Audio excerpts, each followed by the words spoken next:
20, claro. Ya son menos 20. ¿Qué dice? ¿Cómo se pasó? Se pasó rápido, ¿eh? Se pasó rápido. Bueno, muy bien. Sí, pero por supuesto me están avisando que estamos comunicados con nuestro querido amigo, amigazo. Primero amigo, después compañero y en último lugar, compañero de trabajo, es el director de la agencia Pacurondo, es nuestro querido amigo José Joe Cornejo. Buenas tardes. Chiques queridos, ¿cómo están ustedes? ¿Qué hace, ¿Cómo andamos? Cornejito querido, ¿cómo va todo? Bien, ¿ustedes cómo están? Bien. Tengo algunas dudas acerca de lo que está pasando en la provincia de Buenos Aires, porque, y te estuve esperando todo el día hoy, porque el gobernador presentó una denuncia porque lo estuvieron espiando, tratando de hackear distintas páginas del gobierno de la provincia de Buenos Aires. ¿Tenés algún dato de eso? Lo que sucedió se supone que se da en el marco de cambio de padrones que había ordenado el juez Ramos Padilla. Sí. El juez Ramos Padilla. El juez Ramos Padilla, yo creo que de buena fe, intentó actualizar los padrones porque había un cierto nivel de añejamiento. Sí. Lo que pasa es que lo hace en un momento muy sensible porque la provincia de Buenos Aires jamás había escrutado, llevado adelante una elección separada del gobierno nacional. Es decir, todas las tareas de escrutinio, de padrones, de mesas, estaban tercerizadas en el gobierno nacional, porque siempre se han hecho en conjunto. Entonces, lo que pasó, lo que aduce el gobierno de la provincia es que estaban bien las intenciones del juez Alejo Ramón Padilla, pero en este momento, como es un momento de probar cosas, de por primera vez iniciar un proceso de cubrir una elección de un padrón de en torno a 12 millones de personas, que por ahí no era el momento para hacerlo y que además permitía este tipo de cosas, filtraciones, hackeos, que se escape data crítica, que se modificaba, entonces le pidieron al juez que retrotraiga esa medida. Bueno, esto está por resolverse en el marco de otras cuestiones judiciales que también están siendo decididas por el juzgado de Ramos Padilla y por la justicia electoral bonaerense. Otra de ellas es que la candidata a diputada e intendenta de Quilmes, Mayra Mendoza, pidió que su imagen esté en la boleta. Ajá. Es decir, la justicia electoral permite hasta 2 imágenes. Aparecería Verónica Magario y Facundo Tignanelli en la boleta. Bueno, hubo una presentación judicial de Mayra Mendoza para poder incluir su imagen. Así que hasta que no resuelva la justicia electoral, la boleta definitiva de Fuerza Patria todavía no está terminada. De la tercera. De la tercera. Claro. De la tercera. José, ¿cómo andás, querido amigo? ¿Cómo estás, querido? Bien. Hubo reuniones de Fuerza Patria para organizar lo que va a empezar a ser la campaña, la salida recorrida, la salida a medios. Sí, no, en el sentido de, sí hay reuniones, pero son constantes todo el tiempo y ya hay salidas todo el tiempo. Yo acabo de dejar un acto del gobernador Kicillof que sorpresivamente cayó en un plenario del NF, acá en La Plata. Bueno, se dio un plenario para el estado de situación con el ministro Larroque y el intendente local, Julio Alac, y bueno, a último momento se avisó que iba a venir el gobernador, así que, bueno, lo dejé a la mitad del discurso para charlar con ustedes, donde él agita, alienta, llama a defender la provincia, a derrotar al gobernador Javier Milei y sobre todo sus políticas de ahogamiento, en el caso de la provincia de Buenos Aires, de ahogamiento fiscal, de ahogamiento de recursos, y en el caso de las familias bonaerenses, muy concretamente con poder adquisitivo que es cada día más chico. Sí, claro. Y en el acto, ¿la gente está en modo campaña electoral? Ahí estamos viviendo un tiempo de mucha heterogeneidad, muchos sectores.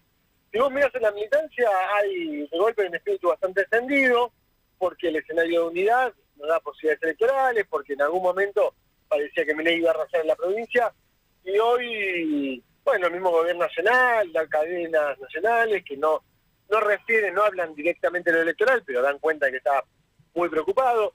Los diarios que no son inacusables, los diarios que no son kirchneristas, como puede ser que hay una nación, ponen en tapa, reconocen que el gobierno está preocupado por los números en la provincia de Buenos Aires. Entonces, en los sectores más militantes, en el activismo, en aquellos que les gusta más la política, empieza a haber un incipiente fervor, para ser realista moderado. Pero también hay que decir que la provincia de Buenos Aires va a acompañar cierta indiferencia, cierta apatía que se está mostrando en todas las elecciones provinciales hasta el momento. Permitime, Quique, una llamadita al pie, que es que mientras en una provincia la apatía es del 50% del padrón, como por ejemplo Santa Fe o Capital, en Provincia de Buenos Aires un nivel de apatía es que igualmente participe el 65% del padrón. Es muy raro que baje por debajo de ese número. Hay que viajar al 2001 para un escenario electoral por debajo del 65%. Ah, perfecto. Es un muy buen dato ese. Me estoy preocupado, Joe, por si el gobierno de la provincia de Buenos Aires, en el marco de las elecciones, está preparado para la campaña sucia. Ya vimos un video fake del gobernador que le cambiaron ahí un poco un par de palabras. ¿Estamos preparados para esto? Porque va a ser cada vez peor. Es muy difícil porque ellos tienen una hegemonía, una expertise, una cantidad de técnicos, de cuadros preparados para hacer esto que... Imagínense, se lesiona al mismo Mauricio Macri, ¿recuerdan? Sí, en la primera elección de Capital, que le hicieron decir a Mauricio Macri que había que votar a La Libertad Avanza. Es muy difícil competir con ellos, pero sí me parece que también hay un agotamiento de la herramienta. Yo creo que en este caso de Hackeo Axel, y hoy salió mismo en Tapa de la Nación, diciendo Adorni quiere perseguir las fake news, pero las reproduce. En el sentido de esto, que había... El mismo en la Nación le impugna a Adorni haber difundido esta fake news que decía que Axel Kicillof afirmaba que no tenía un plan económico para la provincia de Buenos Aires. Justo ellos dicen que no tienen plan, ¿no? Justo ellos. Sí, yo creo que un poco la herramienta a ellos se le empieza a agotar. Yo te digo, quizás peque de exceso de optimismo, pero me parece que hay un hastío, los estudios que vemos, en lo que uno charla con la gente ya se informa por las redes sociales, pero no deja de contrastar esa información con los medios tradicionales o con su comunidad, su gente de confianza, sus amigos.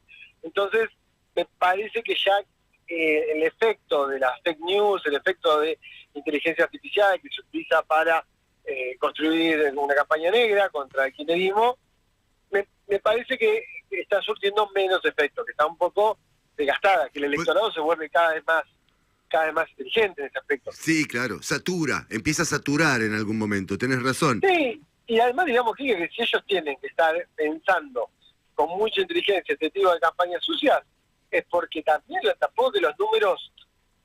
Lo que sí estamos seguros que ya La Libertad Avanza no gana el trote de la provincia de Buenos Aires. Eso está claro. Sí, eso está Entonces, claro. Porque no pueden hacer una campaña en base a lo que ellos pueden mostrar como gestión, sino con fake news o aparecerse en un baldío de Villa Celina para decir que el kirchnerismo... es casi un crimen de lesa humanidad, kirchnerismo nunca más. La verdad que eso, a nivel, cuando vas y preguntás, algunos medios fueron a preguntar a la gente de Villa Celina qué opinan de la campaña de la foto que sacó Milei, y estaban muy enojados. De hecho, la cobertura total, la presencia de Milei en Villa Celina estuvo filmada entera, fueron 5 minutos. Sí. Bajó del auto, sacó la foto y se volvió a subir. ¿Por qué? La gente de la seguridad estaba muy preocupada con lo que podía tener la reacción de los matanceros respecto a Javier Milei en este momento, que es justo una localidad donde el nivel de enojo contra Milei es muy elevado. Imagínense que la figura que tiene Javier Milei para la matanza es una personalidad tan distópica. Invito a la gente que está escuchando la radio, así no perdemos mucho tiempo en esto, pero que googleé Leila Yani, un personaje que pasó por todas las fuerzas políticas, que ha dicho barbaridades, que todo el tiempo postea fotos más en función de cómo trabajó su cuerpo que como de sus ideas políticas. Entonces me parece que yo creo que la misma estética, lo mismo que la fake news de Axel Kicillof, se tuvo que bajar, tuvo que irse corriendo, la gente de Villa Celina enojada.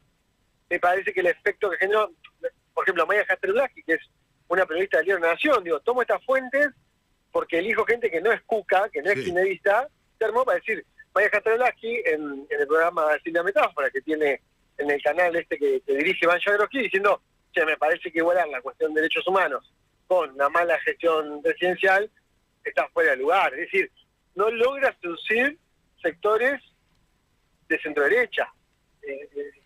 Me da la impresión que es un gobierno que se le empieza a mojar la pólvora. Puede ser. ¿Esto quiere decir que vamos a ganar seguro por Buenos Aires? Bueno, no hay que caer en esa trampa, no hay que repetir los errores de la elección de Capital, la elección de Cordura. Exactamente. La gente está muy enojada, mucha gente no va a ir a votar. Digamos, es un escenario complejo, pero sí es cierto que el partido está abierto, ni en pedo está ganando por goleada de La Libertad Avanza, vamos a ver hacia qué escenario vamos. También va a ser muy importante la candidatura que encabece diputados nacionales en la provincia de Buenos Aires. ¿Por qué? Porque si bien la elección de diputados nacionales se vota después de la de provincia, la elección de este candidato es anterior, entonces para mucha gente pasa la misma campaña. Y ahí, pongamos a encabezar, eso va a afectar la elección provincial de septiembre. y ahí hubo una especie de, en redes al menos, en X, en Twitter, una especie de operativo mini clamor, operativo clamor, por la posibilidad de que fuera Máximo Kirchner el que encabezara. Sí, la verdad que es difícil entender mucho esa estrategia de la Cámara, ustedes me han escuchado muchas veces, yo soy muy crítico. La verdad que esto ya se hizo cuando hace muy poquito, cuando se intentó que Máximo Kirchner encabece la tercera sección electoral. Sí. Hubo un intento de ponerlo a Máximo y después se bajó. Yo creo que la verdad me parece que todavía la imagen, lo digo hasta como comunicador, la imagen de Máximo Kirchner hay que trabajarla muchísimo, no parece ser un buen candidato, las encuestas, incluso entre voto peronista para Máximo, no son buenas. Me parece que así como hubo un clamorcito hubo para diputado provincial, me parece que también es un clamorcito que ya está bajando. El mismo Clarín que venía sosteniendo la candidatura máxima durante 3 etapas consecutivas, hoy mismo ya decía que se apagaba. Me parece que tiene que ver que cuando van a medir, cuando muestran los números, son muy flojos, digamos. El Máximo Kirchner, esa figura es muy controversial. Claro, claro. ¿Y Grabois mide tanto como él dice? No, los números de Grabois, los que tenemos nosotros, que yo conozco, los que miramos, son absolutamente insignificantes. El argumento que tiene Grabois es que cuando fue precandidato presidencial sacó en torno a 1,5 millones de votos, que por supuesto fue un número a nivel nacional muy importante, pero me parece que estaba dando una coyuntura muy específica donde en la crisis del peronismo, el otro candidato era Sergio Massa, que era, la verdad, un candidato, obviamente, a mucho mejor candidato que Javier Milei, pero el candidato al ministro de Economía de la inflación de Alberto Fernández. Entonces, sí, claro. realmente era un sapo muy difícil para mucha gente votar, y en ese marco, una coyuntura muy específica, Grabois puede obtener un montón de votos. Sí. Hoy me parece que Grabois por afuera podría provocar daño como Randazzo le provocó daño a Cristina en la elección del 17, es decir, Sí. el 1 o 2 puntos que te faltan para ganar te lo saca el chabón, pero me parece que todo es una puesta en escena, te digo, esta hipótesis mía, queda grabada, veremos qué pasa en el futuro, pero es una hipótesis mía, más que para candidatearse él, para ubicar en una posición trascendente a Ofelia Fernández como candidata a diputada nacional por Capital Federal. Puede ser, Entonces, puede ser. ya dice, bueno, está bien, yo voy adentro, pero Ofelia encabeza. Me da la impresión que viene por ese lado. Puede ser, puede ser. Lo que pasa es que yo pensé que si el candidato de ellos iba a ser expert, Grabois se lo fuma expert. Sí, lo que pasa es que yo creo, ellos nos invitan, ¿cuál es la estrategia del gobierno de Milei? Ellos nos invitan a una polarización donde ellos ponen a Esper, que es un personaje esperpéntico, abominable para cualquier valor colectivo solidario que uno pueda tener, pero capitalizan ese personaje cuando uno pone del otro lado un ultra cuca, un personaje que se parece a los prejuicios que ellos han construido sobre nosotros. Entonces, a mí me parece que la estrategia no debería ser tanto un personaje que ellos puedan construir como un choriplanero, una persona que vive los planes sociales, aunque no es el caso de hoy, pero después ellos construyen esa leyenda negra.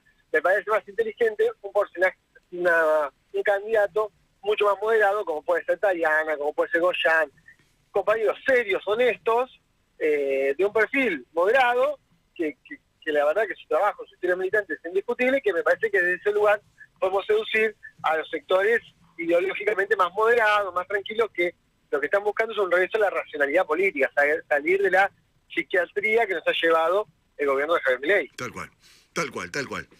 Muy bien. Yo te digo, yo creo que lo que sigue a este gobierno de ultraderecha loco, no es un gobierno de ultraizquierda loco. Me parece que la gente va a volver al centro. Totalmente, yo opino lo mismo. La salida no va a ser por izquierda, Joe. Yo opino lo mismo que vos. Recordemos la elección de Néstor Kirchner en 2003, la consigna era un país en serio o un país serio. Sí. Entonces, era Néstor Kirchner y Daniel Scioli. Esa candidatura era volver a la moderación, un país racional. Sí, acuerdo con vos. Una vez más, Joey Cornejo. Qué bueno que estemos de acuerdo, Quique Dupla. Sí, me convencés. No sé si estamos de acuerdo, pero me convencés y salgo a bancarte. Construimos un consenso juntos. Totalmente, totalmente.